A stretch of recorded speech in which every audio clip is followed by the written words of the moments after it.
nothing to do with the Republican Party. And in fact, it was hosted and sponsored by another radio station, and that's why, because it was it was kind of a private confab. And by the way, I've got great problems with the way it was set up. I've got great problems with their selection of speakers. However, because it was private, they can be as smart or stupid as they want to be, and there's a whole lot of people that can't do anything about it. It was the misconception that they were portraying. They referred to it as a GOP debate, and they made the audience believe that these are your candidates. And it was, we pleaded, even one of my opponents pleaded with the producer of the show, let me on, let me talk. Well, and we got calls from candidates here, and personally, off the air, I got calls from candidates saying how in the world can we participate in this? And I said, you know what? Here's the problem. It's a private organization. There's not a whole lot you can do. You can show up. I would recommend that in the long run that you take those 2.5 hours or 3 hours that's going on in that debate, and you go out there and you take that time and you knock on doors, you make your fundraising calls, you use it as productively as you possibly can, because in the end, what you often realize is that 3 or 3.5 hours that you sat there or whatever represented a chunk of time you can never get back, and you will realize at the end of the day that it's not nearly as productive having participated in that as you could hope. I actually was there about 15 minutes before security escorted me out, but I heard Steve, I heard about you. And the Review Journal wrote a nice piece about it. Yeah. And I've got good press, and another radio station, we won't mention their name, but they have decided to allow CD3 to partake in all-candidate debate. And so far, the only one that hasn't agreed to this debate is Joe Heck. And of course, the question is, why should Joe Heck agree to it? If Joe Heck is looked at as the front runner, he can stand in the tall grass and not say anything as long as he can, just wait it out and hope that people don't notice that he's not around. Because he's looking out for himself. Well, I mean, let's face it, we're supposed to be going to government to look out for the people of Southern Nevada and our country, and that hasn't been happening for a long time. So how do you get your message out? You obviously know that you're an underdog in this race.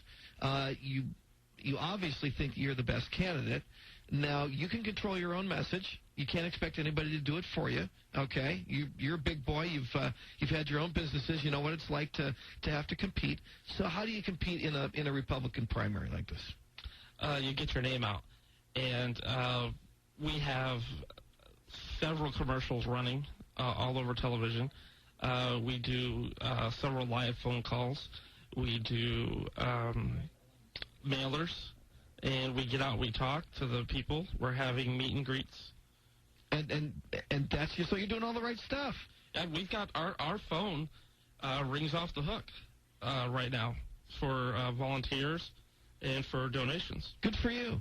Good for you. And I have a big backing of the Realtors Association. The Realtors have gotten kind of a bad rep because a lot of people thought that the Realtors may have caused all this problem. But that's a misconception. It's really started at Fannie Mae. Right, yeah. No, it's institutional. And look, at the Realtors Association has lost, 4,200 members in the last 2 or 3 years. No, it's been decimated. And a lot of great folks aren't in that industry anymore because of what's happened institutionally. And, no, I mean, I don't think that the Realtors, to a great extent, are getting the blame anymore. In fact, they're being looked at as part of the collateral damage that's occurred. And we've got a caller on the line. Good morning, Steve Wark in the morning. Good morning. How are you? You got a question for Mr. Nohrden? Yeah. I was, unemployment, all the news about unemployment, that we're hearing. I've liked what I hear so far about Steve, and I've actually went online and Googled him and found his website. But I was interested to hear what he had to say about jobs, how to help out that problem.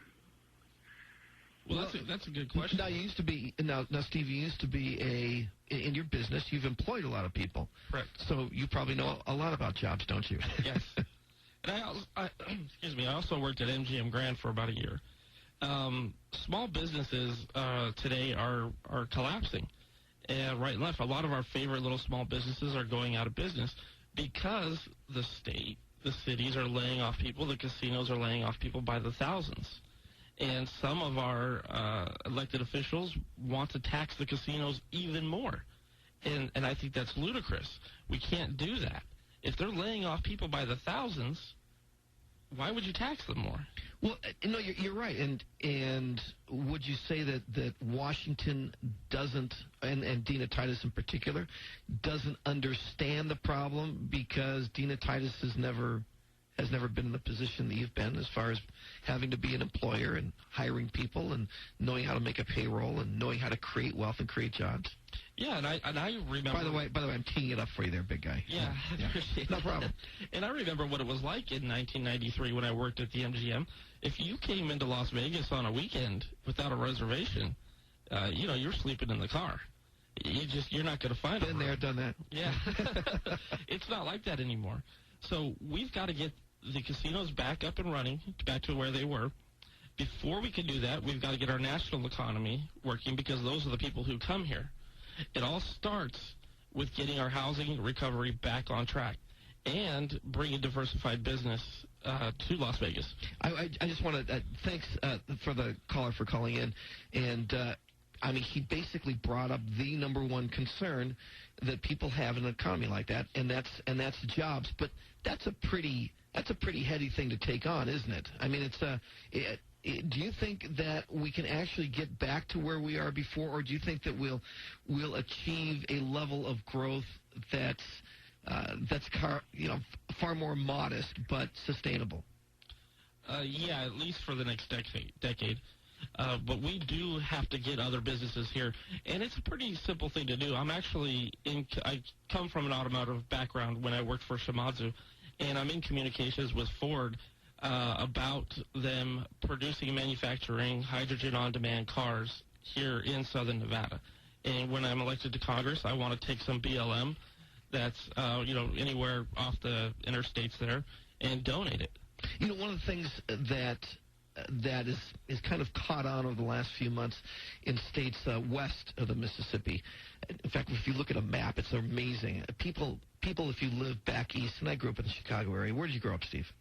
All over. All over? My parents were both in the military. Yeah. Well, gee, so you had no choice. No wonder you're in Berlin. But if you live east of the Mississippi, the whole aspect of the federal government owning land is almost a foreign concept. And if you look at one of those maps that show where the states own land, the federal government owns land. Once you get to the other side of the Mississippi River, and especially out west, the other side of the Rocky Mountains, the federal government owns land all over the place. And what a lot of people don't understand, and especially in Washington, D.C., is the pressure that it puts on a state when they don't have control of their resources and they don't have control of their land. And so what's really caught on is especially out west, is the whole idea of states suing the federal government or putting a tremendous amount of pressure on their elected officials to have the federal government release more land to the states so it can get on the tax rolls, so you can have economic development. And Utah sued the federal government 2 months ago to do exactly that under a kind of an eminent domain law. It'll end up in the Supreme Court, but it's one of the few ways, but necessary ways, of creating economic growth is we have to have more in the state of Nevada, more stuff that belongs to us and doesn't belong to the guys in Washington, D.C. How about Yucca Mountain? Great example. That's great. We could employ 8,000 people there.